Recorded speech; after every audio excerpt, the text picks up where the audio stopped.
કહેવાય છે કે જ્યારે તમે કંઈક બોલતા હો ત્યારે સમજી વિચારીને બોલો, કોઈકની સાથે મોબાઈલ પર વાત કરતા હો, કોઈકને લઈ નિવેદન આપતા હો, ને જ્યારે તમે જાહેર જીવનમાં હો ત્યારે તો એક એક શબ્દની કિંમત રાખો ને એક એક શબ્દને સમજી અને વિચારીને બોલો, નહીં તો માફી માંગવાનો સમય આવી શકે છે। નવનીત બાલોતિયા કે જે કોળી સમાજના આગેવાન છે તેમની ઉપર હુમલો કરવામાં આવ્યો, બગદાણા વિવાદ કે જે આખો ચાલી રહ્યો છે તેમાં વધુ એક ઓડિયો ક્લિપ વાયરલ થયો હતો ગત રોજ, અને ઓડિયો ક્લિપની અંદર વાત કરવામાં આવી કે કોળી સમાજના આગેવાન આરસી મકવાણા અને ગૌતમ ચૌહાણ માયાભાઈ આહિર સાથે મળી ગયા છે।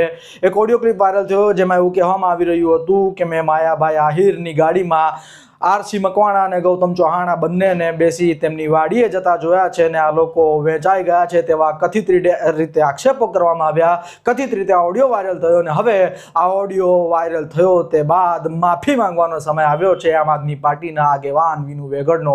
તેમના દ્વારા એવું કહેવામાં આવ્યું કે મારો ખોટો ઓડિયો ક્લિપ વાયરલ કરવામાં આવ્યો, મારે ખબર જ નથી કે શું વાતો કરવામાં આવી રહી છે। આરસીભાઈ મકવાણા અને ગૌતમ ચૌહાણ આ બંને સારા માણસો છે, કોળી સમાજના સારા નેતા છે, કોળી સમાજ માટે આગે પડતા નેતાઓ છે, સારું કામ કરે છે અને હું આ બંને નેતાઓનું સન્માન કરું છું, બંને નેતાઓની ઇજ્જત કરું છું। મારો કોઈ આવો મતલબ નહોતો, ખોટી રીતે મારો ઓડિયો વાયરલ કરવામાં આવ્યો છે। ખોટી રીતે તો કોઈનો ઓડિયો વાયરલ કરવામાં આવે નહીં સાહેબ, તમારો ઉમો પકડીને તો તમને કોઈએ બોલાવ્યું નહીં હોય, તમારા શબ્દો હતા અને હવે માફી માંગવાનો સમય આવ્યો છે। અને જેમ તમામ લોકો કે જે લોકો આવા વિવાદમાં ફસાતા હોય છે, કહેતા હોય છે કે અમને ખોટી રીતે આ વિવાદમાં તોરી મરોડીને ફસાવવામાં આવ્યા છે, એવું જ નિવેદન વિનુ વેગડ સાહેબે પણ આપ્યું છે અને કહ્યું છે કે ખોટી રીતે મને આ વિવાદમાં ફસાવવામાં આવ્યો છે। ત્યારે રાજકારણ ધીરે ધીરે આ મેટરની અંદર ભળી રહ્યું છે તેવું સ્પષ્ટપણે લાગી રહ્યું છે।